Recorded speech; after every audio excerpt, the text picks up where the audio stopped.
ಪಿತನ ಸುತನ ಮತ್ತು ಪವಿತ್ರಾತ್ಮರ ನಾಮದಲ್ಲಿ ಆಮೇನ್. ಆತ್ಮರೇ ಎನ್ನೊಳು ನೀ ಅಗ್ನಿಯ ಮಳೆ ಸುರಿಸು, ಆತ್ಮರೇ ಎನ್ನೊಳು ನೀ ಜ್ವಲಿಸು ಪ್ರಜ್ವಲಿಸು, ಆತ್ಮರೇ ಎನ್ನೊಳು ನೀ ಅಗ್ನಿಯ ಮಳೆ ಸುರಿಸು, ಆತ್ಮರೇ ಎನ್ನೊಳು ನೀ ಜ್ವಲಿಸು ಪ್ರಜ್ವಲಿಸು. ಪ್ರಭು ಕ್ರಿಸ್ತರಲ್ಲಿ ಆತ್ಮೀಯ ಸಹೋದರ ಸಹೋದರಿಯರೇ, 2-3 ದಿನಗಳಿಂದ ನಾವು ಧ್ಯಾನಿಸುತ್ತಾ ಬಂದಿರುವುದು ಪವಿತ್ರಾತ್ಮರ ಅಭಿಷೇಕದ ಶಕ್ತಿ. 2 ಕೊರಿಂಥ 3:17, ದೇವರ ಆತ್ಮರು ಎಲ್ಲಿದ್ದಾರೋ ಅಲ್ಲಿ ಬಿಡುಗಡೆ ಉಂಟು, ವಿಮೋಚನೆ ಉಂಟು. ಆದರೆ ಆ ಪವಿತ್ರಾತ್ಮರ ಶಕ್ತಿ ನಮ್ಮಲ್ಲಿ ಪ್ರವರ್ಧಿಸಬೇಕು. ಈಗ ತಾನೇ ನಾವು ಹಾಡಿದ ಹಾಗೆ, ಆತ್ಮರೇ ಎನ್ನೊಳು ನೀ ಅಗ್ನಿಯ ಮಳೆ ಸುರಿಸು, ಆತ್ಮರೇ ಎನ್ನೊಳು ನೀ ಜ್ವಲಿಸು ಪ್ರಜ್ವಲಿಸು. ಪವಿತ್ರಾತ್ಮರು ಒಂದು ಶಕ್ತಿಯಾಗಿದ್ದಾರೆ. ಆ ಪವಿತ್ರಾತ್ಮರ ಶಕ್ತಿ ನಮ್ಮಲ್ಲಿ ಪ್ರಜ್ವಲಿಸಬೇಕು. ಹೇಗೆ ಒಂದು ಬೆಂಕಿಯ ಕಿಚ್ಚು ಅಥವಾ ಒಂದು ಬೆಂಕಿಯ ಸಣ್ಣ ಕಿಡಿ ಪ್ರಜ್ವಲಿಸುತ್ತಾ, ನೀವು ನೋಡಬೇಕು ಆ ಫೈರ್, ಹೋಲಿ ಫೈರ್ ಹೇಗೆ ಇರುತ್ತೆ, ಇಡೀ ಕಾಡನ್ನೇ ಸುಡುವಂತೆ ಅದು ಪ್ರಜ್ವಲಿಸುತ್ತಾ ಇರುತ್ತದೆ. ಅದೇ ರೀತಿಯಲ್ಲಿ ನಮ್ಮೊಳಗಿರೋ ಪವಿತ್ರಾತ್ಮರ ಅಭಿಷೇಕ ಪ್ರವರ್ಧಿಸಬೇಕು, ಅವರು ಕಾರ್ಯ ಮಾಡಬೇಕು. ಆ ಶಕ್ತಿ ನಮ್ಮಲ್ಲಿ ಹರಿದು ಹೋಗಬೇಕು, ನಮ್ಮಲ್ಲಿ ಜ್ವಲಿಸಬೇಕು, ನಮ್ಮಲ್ಲಿ ಹತ್ತಿ ಉರಿಯಬೇಕು. ಲೂಕ 12:49 ಪ್ರಭು ಯೇಸು ನುಡಿದರು, ನಾನು ಈ ಲೋಕಕ್ಕೆ ಅಗ್ನಿಯನ್ನು ಹಾಕಲು ಬಂದಿದ್ದೇನೆ, ಅದು ಈಗಾಗಲೇ ನಿಮ್ಮಲ್ಲಿ ಹತ್ತಿ ಉರಿಯುತ್ತಿರಬೇಕು, ಪ್ರಜ್ವಲಿಸಬೇಕೆಂಬುದೇ ನನ್ನ ಹೆಬ್ಬಯಕೆ ಎಂಬುದಾಗಿ. ಸೊ ಈಗಾಗಲೇ ನಾವೆಲ್ಲರೂ ಪವಿತ್ರಾತ್ಮರಿಂದ ಅಭಿಷಕ್ತರಾಗಿದ್ದೇವೆ. ಆಮೇನ್. ನಾವೆಲ್ಲರೂ ಪವಿತ್ರಾತ್ಮರಿಂದ ಅಭಿಷೇಕಿಸಲ್ಪಟ್ಟವರು ನಿಜ. ಆದರೆ ಈಗ ಅಭಿಷೇಕ ನಮ್ಮಲ್ಲಿ ಪ್ರವರ್ಧಿಸಬೇಕು, ಕಾರ್ಯ ಮಾಡಬೇಕು, ಆ ಅಭಿಷೇಕ ಪ್ರಕಟವಾಗಬೇಕು, ಅಭಿಷೇಕ ಪರರಿಗೆ ಹರಿದು ಹೋಗಬೇಕು. ಅಭಿಷೇಕದ ಕಾರ್ಯಗಳು ಬಿಡುಗಡೆ, ಸೌಖ್ಯ, ಸಮಾಧಾನವನ್ನು ತರಬೇಕು.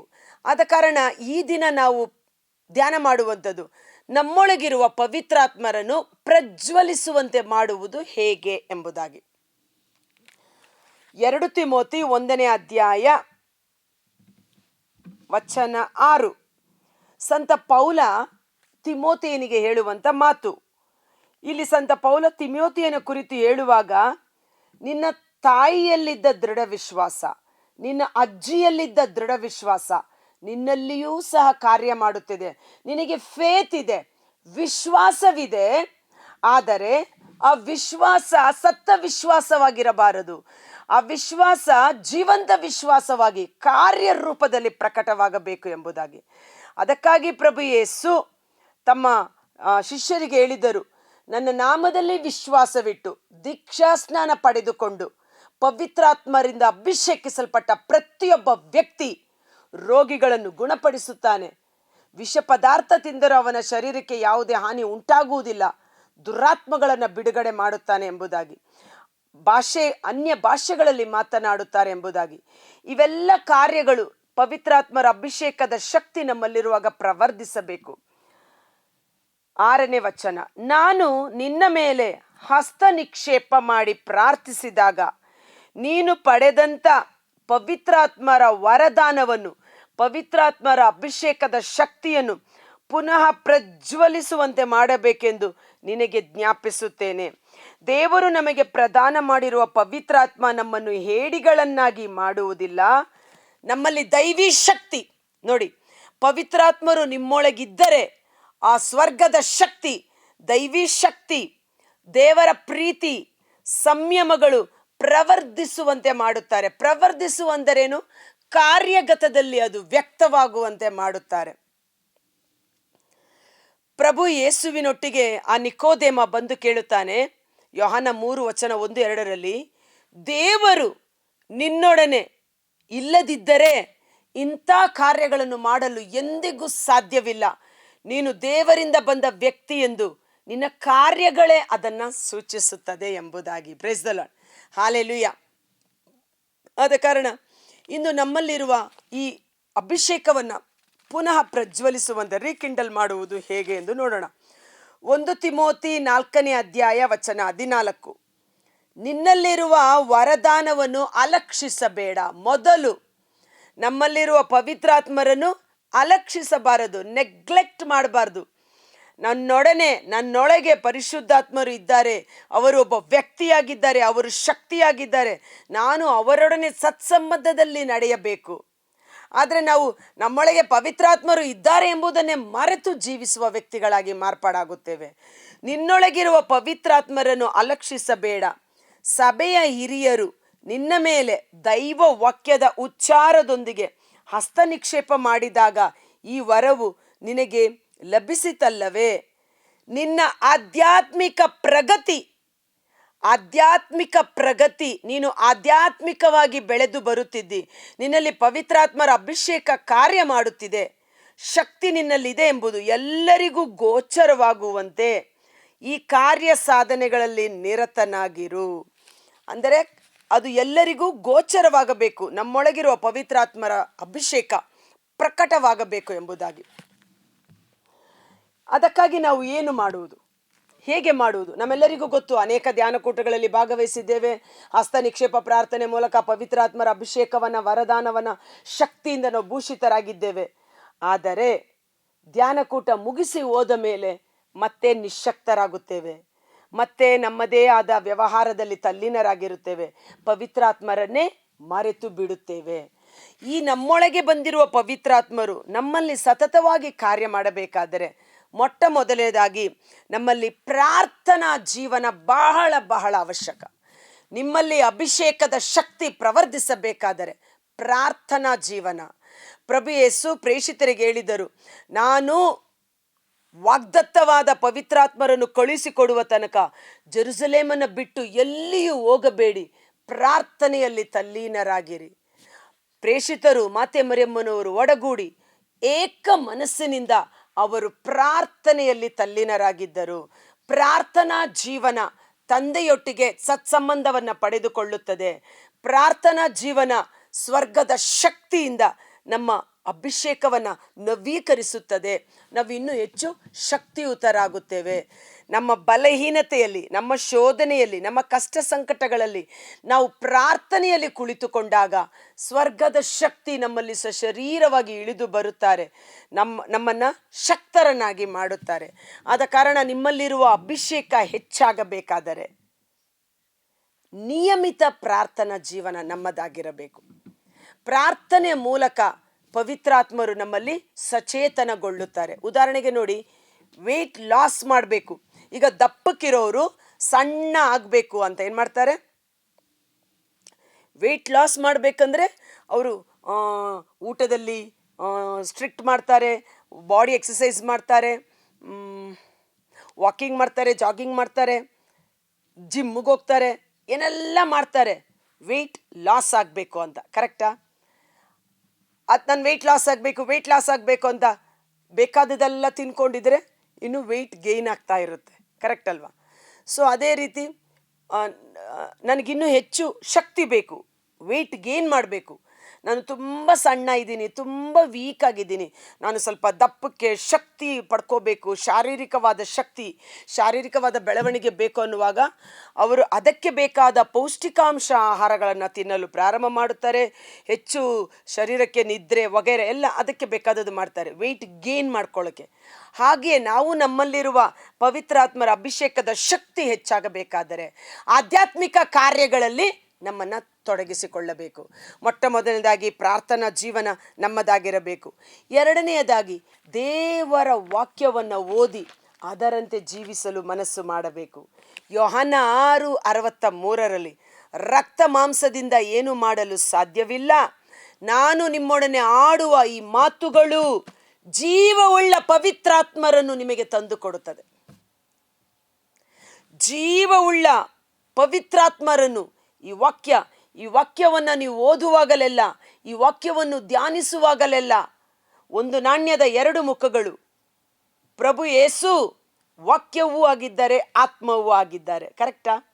ಸೊ ಈ ವಾಕ್ಯವನ್ನು ಓದುವಾಗ ನಿಮ್ಮಲ್ಲಿ ಆತ್ಮರ ಶಕ್ತಿ ಸಚೇತನಗೊಳ್ಳುತ್ತದೆ. ನೀವಿನ್ನೂ ಶಕ್ತಿಯುತರಾಗುತ್ತೀರಿ, ಬಲಶಾಲಿಗಳಾಗುತ್ತೀರಿ ಎಂಬುದಾಗಿ ಅಭಿಷೇಕ ನಿಮ್ಮಲ್ಲಿ ಕಾರ್ಯ ಮಾಡಲು ಪ್ರಾರಂಭ ಮಾಡುತ್ತದೆ. ತೀತ 3:6 ಪ್ರಭು ಯೇಸು ಕ್ರಿಸ್ತರ ಮುಖಾಂತರ ನಮಗೆ ಪವಿತ್ರಾತ್ಮರನ್ನು ಯಥೇಚ್ಛವಾಗಿ ನೀಡಲಾಯಿತು. ಯಾರ ಮುಖಾಂತರ? ಯೇಸು ಕ್ರಿಸ್ತರ ಮುಖಾಂತರ. ಯೇಸು ಎಂದರೆ ದೇವರ ವಾಕ್ಯವೇ ಆಗಿದೆ. ದೇವರ ವಾಕ್ಯವನ್ನು ನೀವು ಓದುವಾಗ, ಧ್ಯಾನಿಸುವಾಗ ಪವಿತ್ರಾತ್ಮರ ಶಕ್ತಿಯಿಂದ ನೀವು ತುಂಬಿಸಲ್ಪಡುತ್ತೀರಿ. ಮಾತೆ ಮರಿಯಳಲ್ಲಿ ವಾಕ್ಯವಾದಾತನು ನನ್ನೊಳಗೆ ಬರಲಿ ಎಂದು ವಾಕ್ಯವನ್ನು ಸ್ವೀಕರಿಸಿದಾಗ ಸ್ವರ್ಗದ ಶಕ್ತಿ ಪರಿಶುದ್ಧಾತ್ಮರು ಮರಿಯಳಲ್ಲಿ ಕೆಲಸ ಮಾಡಿದರು. ಆದ ಕಾರಣ ದೇವರ ವಾಕ್ಯವನ್ನು ಓದಿ ಅದರಂತೆ ಜೀವಿಸಿ ಅದನ್ನು ಧ್ಯಾನಿಸುವ ಮಕ್ಕಳಾಗಿ ಮಾರ್ಪಾಡಾಗಬೇಕು. ಮೂರನೇದಾಗಿ ನಾವು ನೋಡ್ತೇವೆ, ಪಾಪಕ್ಕೆ ವಿಮುಖರಾಗಿ ದೇವರಿಗೆ ಅಭಿಮುಖರಾಗಬೇಕು. ಪರಿಶುದ್ಧವಾದ ಜೀವನವನ್ನು ನಡೆಸಬೇಕು. ನಮ್ಮೊಳಗಿರುವ ಪರಿಶುದ್ಧಾತ್ಮರು ಪವಿತ್ರರು ಪವಿತ್ರರು ಪವಿತ್ರರು. ಅವರು ಪಾಪವನ್ನು ದ್ವೇಷಿಸುವವರಾದ ಕಾರಣ ಪಾಪದ ದುಷ್ಕೃತ್ಯಗಳನ್ನು ಬಿಟ್ಟು ಪವಿತ್ರಾತ್ಮರಲ್ಲಿ ನಾವು ಪರಿಶುದ್ಧ ಕಾರ್ಯಗಳಲ್ಲಿ ತಲ್ಲೀನರಾಗಿರಬೇಕು. ಎಫೆಸದವರಿಗೆ ಬರೆದ ಪತ್ರ 4ನೇ ಅಧ್ಯಾಯ ವಚನ 30. ದೇವರ ಪವಿತ್ರಾತ್ಮರನ್ನು ನೋಯಿಸದಿರಿ, ವಿಮೋಚನೆಯ ದಿನದಂದು ನೀವು ದೇವರಿಗೆ ಸೇರಿದವರು ಎಂಬುದನ್ನು ತೋರಿಸಲು ನಿಮ್ಮ ಮೇಲೆ ಒತ್ತಲಾಗಿರುವ ಮುದ್ರೆ ಅವರೇ. ಆದ ಕಾರಣ ಎಲ್ಲ ವಿಧವಾದ ದ್ವೇಷ, ದೂಷಣೆ, ಕೋಪ, ಕ್ರೋಧ, ಕೆಡುಕುತನ ನಿಮ್ಮಿಂದ ದೂರ ಮಾಡಿರಿ. ಪರಸ್ಪರ ಕರುಣೆಯಿಂದಲೂ ಕನಿಕರದಿಂದಲೂ ವರ್ತಿಸಿರಿ. ಯೇಸುಕ್ರಿಸ್ತರಲ್ಲಿ ದೇವರು ನಿಮ್ಮನ್ನು ಕ್ಷಮಿಸಿದಂತೆ ನೀವು ಸಹ ಒಬ್ಬರನ್ನೊಬ್ಬರು ಕ್ಷಮಿಸಿರಿ. ಕ್ಷಮಿಸದೇ ಇರುವ ಹಠಮಾರಿತನ ಪವಿತ್ರಾತ್ಮರು ನಿಶ್ಚೇತನಗೊಳ್ಳುತ್ತಾರೆ. ಕೋಪ, ದ್ವೇಷ, ಜಗಳ, ಹೊಟ್ಟೆಕಿಚ್ಚು ಇವೆಲ್ಲವೂ ಪವಿತ್ರಾತ್ಮರನ್ನು ದುಃಖಕ್ಕೀಡು ಮಾಡುವಂಥ ವಿಷಯಗಳಾಗಿದೆ. ಆದ ಕಾರಣ ಇವೆಲ್ಲವುಗಳಿಂದ ನಾವು ದೂರವಿದ್ದು ಪವಿತ್ರಾತ್ಮರ ಫಲಗಳ ಬಿಂಬಿಸುವ ವ್ಯಕ್ತಿಗಳಾಗಿ ನಾವು ಪಾಪಕ್ಕೆ ವಿಮುಖರಾಗಿ ದೇವರಿಗೆ ಅಭಿಮುಖರಾದಾಗ ಪವಿತ್ರಾತ್ಮರು ನಮ್ಮಲ್ಲಿ ಸಚೇತನಗೊಳ್ಳುತ್ತಾರೆ. ಮತ್ತೆ ನಾವು ಈ ಪವಿತ್ರಾತ್ಮರ ಶಕ್ತಿ ನಮ್ಮಲ್ಲಿ ಹೆಚ್ಚು ಮಾಡಿಕೊಳ್ಳಬೇಕೆಂದರೆ ಸಭೆ ಸೇರುವ ರೂಢಿಯನ್ನು ಬಿಟ್ಟು ಬಿಡಬಾರದು. ಇಬ್ರಿಯ 10:25 ಸಂತ ಪೌಲ ಹೇಳ್ತಾರೆ, ಅನೇಕರು ಒಟ್ಟಾಗಿ ಸೇರಿ ಪ್ರಾರ್ಥಿಸುವ ಸಭೆ ಸೇರುವ ರೂಢಿಯನ್ನು ಬಿಟ್ಟಿದ್ದಾರೆ. ಆದರೆ ನೀವು ಹಾಗೆ ಮಾಡದಿರಿ. ದೇವರ ಮಕ್ಕಳು ಒಟ್ಟಾಗಿ ಸೇರಿ ಸಭೆ ಸೇರಿ ಪ್ರಾರ್ಥಿಸುವಾಗ ಸ್ವರ್ಗದ ಶಕ್ತಿ ಪವಿತ್ರಾತ್ಮರು ಸಶರೀರವಾಗಿ ಒಬ್ಬೊಬ್ಬರ ಮೇಲೆ ಇಳಿದು ಬರುತ್ತಾರೆ. ಹೇಗೆ ಕೀರ್ತನೆ 133 ಸಹೋದರರು ಒಟ್ಟಾಗಿ ಸೇರಿ ಬರುವುದು ಎಷ್ಟು ಆಶೀರ್ವಾದವಾದುದು, ರಮಣೀಯವಾದುದು. ಆರೋನನ ತಲೆಯ ಮೇಲೆ ಸುರಿಯಲ್ಪಟ್ಟ ಅಭಿಷೇಕ ಅವನ ಗಡ್ಡ, ಕೊರಳು, ಮುಖ, ಬಟ್ಟೆಯನ್ನು ಸೋಕಿ ನೆಲಕ್ಕೆ ಹರಿದು ಹೋಗುವಂತೆ ಒಟ್ಟಾಗಿ ಸೇರಿ ಪ್ರಾರ್ಥಿಸುವಾಗ, ಸಭೆ ಕೂಡಿ ಬರುವಾಗ ಅಭಿಷೇಕ ಹರಿದು ಬರುವಂಥದ್ದಾಗಿದೆ. ಶಾಂತಿ, ಸಮಾಧಾನ, ನಿತ್ಯ ಜೀವ ಅಲ್ಲಿ ಕಾರ್ಯ ಮಾಡುತ್ತದೆ. ಆದ ಕಾರಣ ಪಾಪ ಪವಿತ್ರಾತ್ಮರನ್ನು ದುಃಖಕ್ಕೀಡು ಮಾಡದಂತೆ, ನಮ್ಮೊಳಗಿರೋ ಪವಿತ್ರಾತ್ಮರನ್ನು ಕುಗ್ಗಿಸದೆ ನಾವು ಪವಿತ್ರಾತ್ಮರಿಗೆ ಅನುಗುಣವಾಗಿ ನಾವು ಜೀವಿಸುವಾಗ ಅವರ ಶಕ್ತಿ ನಮ್ಮಲ್ಲಿ ಪ್ರವರ್ಧಿಸುವಂತೆ ಮಾಡುತ್ತದೆ. ದೈವಿಕ ಶಕ್ತಿ, ಪ್ರೀತಿ, ಸಂಯಮ, ಧೈರ್ಯವುಳ್ಳ, ಬಲವುಳ್ಳ, ಸುಜ್ಞಾನವುಳ್ಳ, ಶಕ್ತಿ, ಸಾಮರ್ಥ್ಯವುಳ್ಳ ಪವಿತ್ರಾತ್ಮರು ನಮ್ಮಲ್ಲಿ ಕಾರ್ಯ ಮಾಡುತ್ತಾರೆ. ನಮ್ಮನ್ನು ಹೇಡಿಗಳನ್ನಾಗಿ ಮಾಡುವುದಿಲ್ಲ. ಯೇಸುವಿನಲ್ಲಿ ವಿಶ್ವಾಸವಿಟ್ಟವರು ಯೇಸು ಮಾಡಿದ ಕಾರ್ಯಗಳನ್ನು ಮಾಡಲು ಶಕ್ತರಾಗುತ್ತಾರೆ. ಯಾವ ಶಕ್ತಿಯಿಂದ? ಪವಿತ್ರಾತ್ಮರ ಶಕ್ತಿಯಿಂದ. ಸೊ ಏನೇನಕ್ಕೋ ಪ್ರಾರ್ಥನೆ ಮಾಡಬೇಡಿ. ಯಾಕೋಬ 4:4 ನಾವು ನೋಡ್ತೇವೆ, ನಿಮ್ಮ ಪ್ರಾರ್ಥನೆ ಕೈಗೂಡುವುದಿಲ್ಲ, ನಿಮ್ಮ ಪ್ರಾರ್ಥನೆ ನೆರವೇರುವುದಿಲ್ಲ.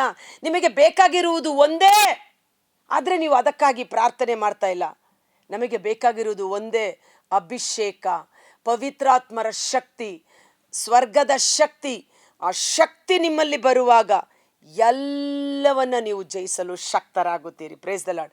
ಕರ್ತನಾದ ಯೇಸುವೇ, ಮುಂಜಾನೆ ಜೀವಸ್ವರವನ್ನು ಆಲಿಸುತ್ತಿರುವ ಪ್ರತಿಯೊಬ್ಬ ಸಹೋದರ ಸಹೋದರಿಯರು ಅವರ ಕುಟುಂಬಗಳನ್ನು ನಿಮ್ಮ ಕರಗಳಿಗೆ ಸಮರ್ಪಿಸುತ್ತೇನೆ. ದಾನಿಯೇಲನು ದಿನಕ್ಕೆ 3 ಆವರ್ತಿ ಪ್ರಾರ್ಥನೆ ಮಾಡುವ ವ್ಯಕ್ತಿಯಾಗಿದ್ದ. ಸುಮಾರು ದಿನಗಳು ಉಪವಾಸವನ್ನು ಕೈಗೊಂಡು ತನ್ನನ್ನೇ ತಾನು ಪ್ರತ್ಯೇಕಿಸಿ ದೇವರ ಸನ್ನಿಧಾನದಲ್ಲಿ ಜೀವಿಸುವ ವ್ಯಕ್ತಿಯಾಗಿದ್ದ. ಅನ್ಯ ದೇವರುಗಳನ್ನು ಆರಾಧನೆ ಮಾಡದೆ ಪಾಪಕ್ಕೆ ವಿಮುಖರಾಗಿ ದೇವರಿಗೆ ಅಭಿಮುಖನಾಗಿ ದೇವರ ಚಿತ್ತವನ್ನು ನೆರವೇರಿಸುವ ವ್ಯಕ್ತಿಯಾಗಿ ಜೀವಿಸುತ್ತಿದ್ದ. ಆದ ಕಾರಣ ದೇವರು ದಾನಿಯೇಲನನ್ನು ವಿಶೇಷವಾದ ಪವಿತ್ರಾತ್ಮರಿಂದ ಅಭಿಷೇಕಿಸಿದರು. ಅರಸನು ದಾನಿಯೇಲನನ್ನು ನೋಡಿ ಹೇಳುತ್ತಾರೆ, ಇವನು ದೇವರ ಪರಿಶುದ್ಧಾತ್ಮ ಭರಿತನಾದ ವ್ಯಕ್ತಿ, ಇವನಿಗಿಂತ ಮಿಗಿಲಾದವರು ಎಲ್ಲಿ ಸಿಕ್ಕಿಯಾರು ಎಂದು ತನ್ನ ಆಸ್ಥಾನದಲ್ಲಿ ಪ್ರಮುಖ ಸ್ಥಾನಕ್ಕೆ ಆತನನ್ನು ಏರಿಸಿದನು. ಇಂದು ನಾವೆಲ್ಲರೂ ಆ ಪರಿಶುದ್ಧಾತ್ಮರ ಅಭಿಷೇಕದಿಂದ ತುಂಬಿಸಲ್ಪಟ್ಟಿದ್ದೆ. ಆದರೆ ನೀವು ಕೈಗೊಳ್ಳುವ ಕಾರ್ಯಗಳು ಆಶೀರ್ವದಿಸಲ್ಪಡುತ್ತದೆ. ನೀವು ಮಾಡುವ ಕೆಲಸ ಕಾರ್ಯಗಳು ಅಭಿಷೇಕದಲ್ಲಿ ಅದು ತುಂಬಿ ತುಳುಕುವಂತಿರುತ್ತದೆ. ಜನರು ನೀವು ವಿಶೇಷವಾದ ವ್ಯಕ್ತಿಗಳು, ನೀವು ಪರಿಶುದ್ಧಾತ್ಮರಿಂದ ಅಭಿಷೇಕಿಸಲ್ಪಟ್ಟವರು ಎಂದು ಗುರುತಿಸುವಂತೆ ನಮ್ಮ ನಡೆ, ನುಡಿ, ಜೀವನ ಯೇಸುನಾಮದ ಮಹಿಮೆಗಾಗಿ ಮಾರ್ಪಾಡಾಗುವಂತೆ ಯೇಸುವಿನ ಅದ್ಭುತಕರವಾದ ನಾಮದಲ್ಲಿ ಪ್ರಾರ್ಥಿಸಿ ಬೇಡಿ ಹೊಂದಿಕೊಳ್ಳುತ್ತೇವೆ. ಆಮೇನ್. God bless you. ದೇವರು ನಿಮ್ಮನ್ನು ಹೆಚ್ಚಾಗಿ ಆಶೀರ್ವದಿಸಲಿ. ಅಭಿಷೇಕ ನಿಮ್ಮಲ್ಲಿದ್ದರೆ ಅದು ಎಲ್ಲವನ್ನ ಮಾರ್ಪಡಿಸುತ್ತದೆ. ನಿಮ್ಮ ಜೀವನ ಮಾತ್ರವಲ್ಲ, ನಿಮ್ಮ ಸರೌಂಡಿಂಗ್ ಅದನ್ನು ಸಹ ಮಾರ್ಪಡಿಸುತ್ತದೆ, ಶತ್ರುಗಳನ್ನು ಸಹ ಜಯಿಸುತ್ತದೆ. ಅದಕ್ಕಾಗಿ ದಯವಿಟ್ಟು ಪ್ರತಿದಿನ ಪವಿತ್ರಾತ್ಮರ ಅಭಿಷೇಕ, ಆ ಸ್ವರ್ಗದ ಶಕ್ತಿ ನಿಮ್ಮಲ್ಲಿ ಕಾರ್ಯ ಮಾಡುವಂತೆ, ಆ ಶಕ್ತಿ ನಿಮ್ಮಲ್ಲಿ ಇನ್ನೂ ಹೆಚ್ಚಾಗಿ ತುಂಬಿಸಲ್ಪಡುವಂತೆ ಈ ಆಧ್ಯಾತ್ಮಿಕ ಎಕ್ಸಸೈಸನ್ನು ಮಾಡಿ. ಸ್ವರ್ಗ ಸಾಮ್ರಾಜ್ಯ ನೂಕು ನುಗ್ಗಲಿಗೆ ಗುರಿಯಾಗಿದೆ. ಬಲಪ್ರಯೋಗ ಮಾಡುವವರು ಅದನ್ನು ವಶಪಡಿಸಿಕೊಳ್ಳುವರು. ಅಂದರೆ ನೀವು ಆಧ್ಯಾತ್ಮಿಕ ಬೆಳವಣಿಗೆ ಅನ್ನೋದು ಸ್ಪಿರಿಚುವಲ್ ಎಕ್ಸಸೈಸ್. ಆ ಸ್ಪಿರಿಚುವಲ್ ಎಕ್ಸಸೈಸ್ ಮಾಡಿದಾಗ you will be fit and healthy. ಅಭಿಷೇಕದಲ್ಲಿ ನೀವು ಕಾರ್ಯ ಮಾಡುತ್ತೀರಿ. Thank you. ಈ ವಿಡಿಯೋ ಲಿಂಕನ್ನು ತಪ್ಪದೆ ಪರರಿಗೂ ಶೇರ್ ಮಾಡಿ ಆಶೀರ್ವಾದವನ್ನು ಹೊಂದಿಕೊಳ್ಳಿ.